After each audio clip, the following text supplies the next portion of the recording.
Hello guys, as soon as I became a cautious sage, I was summoned by the Empress के episode 77 में आप सभी का welcome. आपको वीडियो पसंद आती है तो सब्सक्राइब, लाइक, शेयर, कमेंट करना बिल्कुल मत भूलिएगा। और इसी के साथ चलते हैं आगे। एपिसोड की शुरुआत में हमको दिखाया जाता है पैट्रियार्च माँ के ऑर्डर के हिसाब से जितने भी वॉन्ग फैमिली के मेन डिसाइपल्स होते हैं उनको मेन सिटी वॉल के बॉर्डर लाइन पे ले आया जाता है। और वो सारे डिसाइपल्स वहाँ पे आने के बाद में जितने भी वहाँ पे गार्ड होते हैं उनके सामने आते हैं। तो गार्ड देखते हुए कहता है तो अब इनका क्या करना है। जब वहाँ के गार्ड ये सब बातें सोच रहे होते तभी उतने में वहाँ पे कमांडर आने के बाद में उन लोग की बात सुन के कहते हैं, मेरी नाक के नीचे परेशानी पैदा करने के बारे में सोचो भी मत। और वॉन्ग फैमिली नष्ट हो गया है। तुम लोग को खुश होना चाहिए कि आपके पास अभी भी अपने आप को संभालने के लिए काम करने की ताकत है। वहाँ के कमांडर की बात सुनने के बाद में जो दूसरे गार्ड होते हैं वहाँ पे अपनी ड्रेसअप करते हुए कहते हैं, हे भगवान, ऐसे दिन कब खत्म होंगे। उस लड़की की बात सुनने के बाद में दूसरा लड़का ड्रेसअप जो कर रहा होता है वो उससे कहता है, एक जनरल जो होता है वो किसी की नहीं सुनता और तीनों सेनाएं थक चुकी हैं। आपको क्यों लगता है कि वॉन्ग फैमिली के मेन डिसाइपल कोर्ट के साथ में खिलवाड़ कर रहे हैं। उन लोग वहाँ पे सोल्जर्स के कपड़े पहनते हुए वांग किमिंग की तरफ देखते हुए कहते हैं, इसने हमें इस अंत तक पहुँचाया है।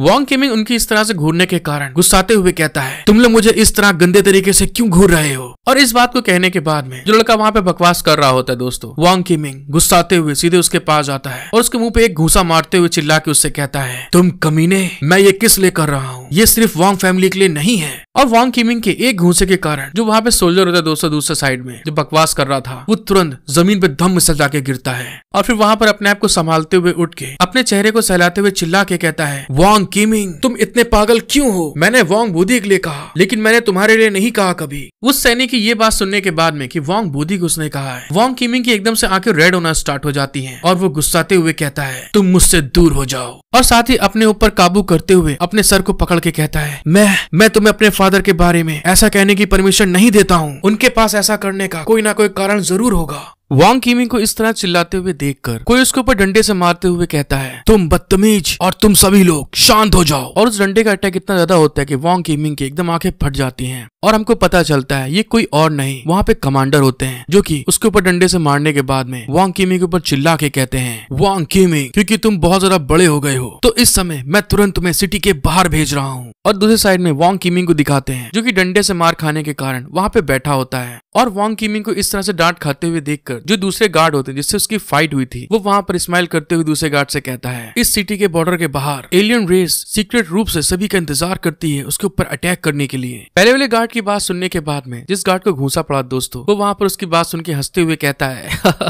हाँ वो इसी के लायक है। किसने उससे कहा है कि वो बेईमान है और या सोचो कि वो पैट्रियार्च का सेकंड सन है। उन लोग की बात खत्म होने के बाद में हमें वांग किमिंग को दिखाया जाता है दोस्तों जो कि एक लिफ्ट बॉक्स के द्वारा सिटी के बॉर्डर लाइन के बाहर भेज दिया जाता है। वॉल के दूसरे साइड भेजने के बाद में वो जो लिफ्ट होती है दोस्तों दोबारा ऊपर चली जाती है और ऊपर से कमांडर कहता है, वांग किमिंग, मैं तुम्हें सिटी के चारों ओर गश्त करने का आदेश देता हूँ और यहाँ पर गश्त लगाने के बाद कोई आपको उठाकर वापस सिटी के अंदर एंटर करेगा और मैं तुम्हें सलाह देता हूँ कि भागने के बारे में सोचना भी मत। कमांडर जब इन सब चीजों के बारे में बात कर रहा होता है तब हमें वांग किमिंग को दिखाया जाता है जिसकी बॉडी के अंदर कुछ होना स्टार्ट हो जाता है और वो हंसते हुए कहता है, तुम लोग चिंता मत करो, मैं अपनी पूरी जिंदगी तुम्हें सौंप दूंगा। और उसके ऐसा कहते हुए दोस्तों जो उसकी फेस होता है वो एकदम से वहाँ पे चेंज होने लगता है। उसके जो मांस होते हैं वो वहाँ पर मूवमेंट करने लगते हैं और उसकी आंखें बुरी तरह चमक रही होती हैं। और तभी वांग किमिंग वहाँ पे क्रीपी स्माइल देते हुए कहता है, और यहाँ तक कि अपने बेटे की जिंदगी से भी मैं कैसे बच पाया हूँ। और वांग किमिंग के ऐसा कहते हुए उसके चारों तरफ बहुत ज्यादा फायर एक्टिव होना स्टार्ट हो जाती है। जैसे कि लास्ट एपिसोड में देखा था हमने कि इसके पास गोल्डन क्रो की फायर पावर होती है जो कि उसके चारों तरफ एक्टिव होकर जलना स्टार्ट कर देती है। और कुछ देर जलने के बाद में हमें दिखाया जाता है जहाँ पर वांग किमिंग होता है अचानक से उसका फेस और लुक पूरा चेंज होने के बाद में वो वांग बूटी में बदल जाता है। और वहाँ पर वांग बूटी बोलता है, मेरे बेटे, मैं तुम्हारे इस बलिदान को कभी नहीं भूल पाऊंगा। मैं आपका नाम लूंगा और बदला लेने के लिए एलियन रेस को बहुत ही बेरहमी से मारते हुए उन्हें वापस लेके जाऊंगा। वांग बुद्धि ये चीज कहने के बाद में अपने हाथों में चारों तरफ एनर्जी को गैदर करते हुए सामने की तरफ अटैक करने के लिए रेडी हो जाता है। और कुछ देर बाद हमें दिखाया जाता है वांग बूटी ने वहाँ पे जो फॉर्मेशन मैजिक लगा होता है अपनी इविल एनर्जी की पावर को यूज करते हुए उस वॉल के ऊपर अटैक कर देता है और उस फॉर्मेशन मैजिक के चारों तरफ अपना फॉर्मेशन लगा देता है और वहाँ पर अपनी एनर्जी को रिलीज करते हुए कहता है, ये मेरे एंसेस्टर द्वारा भेजा गया मुझे पहला आदेश है। ये आसपास के सारे हाई लेवल के एलियंस को बुला सकता है। मैं महसूस कर सकता हूँ कि मेरे एंसेस्टर का गुस्सा और भी बहुत तेजी से बढ़ता जा रहा है।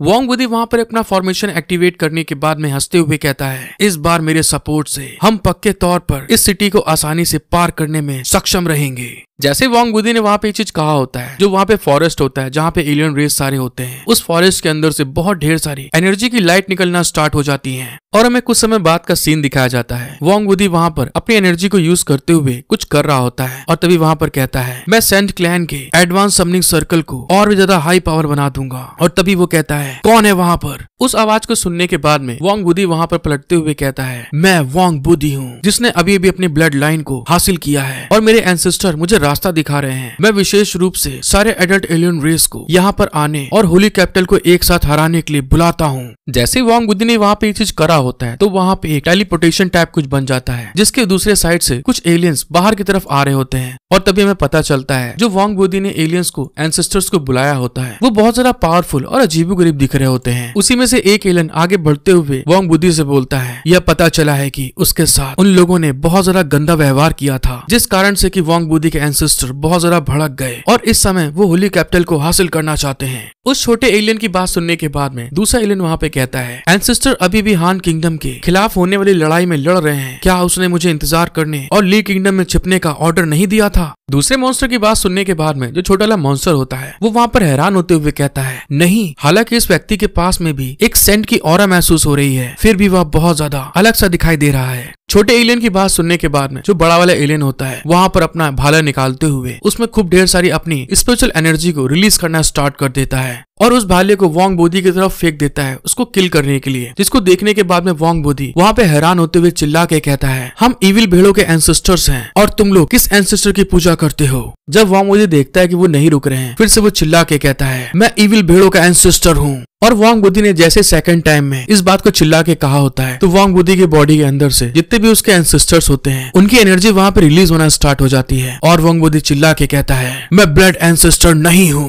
वोंग बुदी की इस तरह की पावर को देखने के बाद में जो दूसरे एलियन रेस के मॉन्स्टर होते हैं वो वहाँ पर बहुत ज्यादा घबराते हुए चिल्ला के कहते हैं, अरे नहीं, ये तो ब्लड एंसेस्टर है और ये वही पापी लोग हैं जिन्होंने उसे मार डाला। उस एलियन रेस के मॉन्स्टर की बात सुनने के बाद में वोंग बुदी वहाँ पे बहुत ज्यादा घबरा जाता है, उसके वहाँ पे पसीने छूटने लगते हैं और दूसरे साइड में हमें दिखाया जाता है जो एलियन रेस के मॉन्स्टर होते हैं वो वोंग बुदी के ऊपर किसी तरह का अटैक करना स्टार्ट कर देते हैं और जब वो देखते हैं कि ये किसी तरीके का जाल लग रहा है तो वो दोबारा पीछे की तरफ भागते हुए चिल्ला के एक दूसरे से कहते हैं, अरे नहीं, ये तो एक तरह का जाल है हमें यहाँ पर रोकने के लिए। वो जैसे एलियन रेस के मॉन्स्टर वहाँ से भागने की कोशिश करते हैं, एक लाल कलर की धुंध, बहुत ज्यादा धुआं वहाँ पर उनको चारों तरफ से घेर लेता है, जिसको देखने के बाद में उनमें से एक मॉन्स्टर घबराते हुए चिल्ला के कहता है, इन लोगों ने हमें चारों तरफ से घेर लिया है। उस मॉन्स्टर की बात सुनने के बाद में दूसरा मॉन्स्टर कहीं पे इशारा करते हुए कहता है, देखो वहाँ ऊपर वो क्या है? और जैसे वहाँ पर उस मॉन्स्टर ने इस चीज का इशारा करा होता है तो हमें ऊपर टॉप की तरफ अपनी लिटिल डेविल का एग दिखाया जाता है, जो कि वहाँ पर खूब ढेर सारा अपनी ब्लड स्पिरिचुअल एनर्जी को यूज करते हुए चारों तरफ प्रेशर को रिलीज कर रही होती है। हेलो गाइस, आपको वीडियो पसंद आई है तो सब्सक्राइब, लाइक, शेयर, कमेंट करना बिल्कुल मत भूलिएगा, क्योंकि वीडियो बनाने में मेहनत लगती है और आप लोग ऐसे ही मेरे साथ में सपोर्ट बना के रखें। और आप सभी का दिल से बहुत बहुत धन्यवाद कि आप लोगों ने मेरी डॉगी की जो डेथ हुई उसमें आप लोगों ने मेरी प्रॉब्लम को समझा। और इसी के साथ मिलते हैं हम लोग नेक्स्ट एपिसोड में। Thank you for watching my video.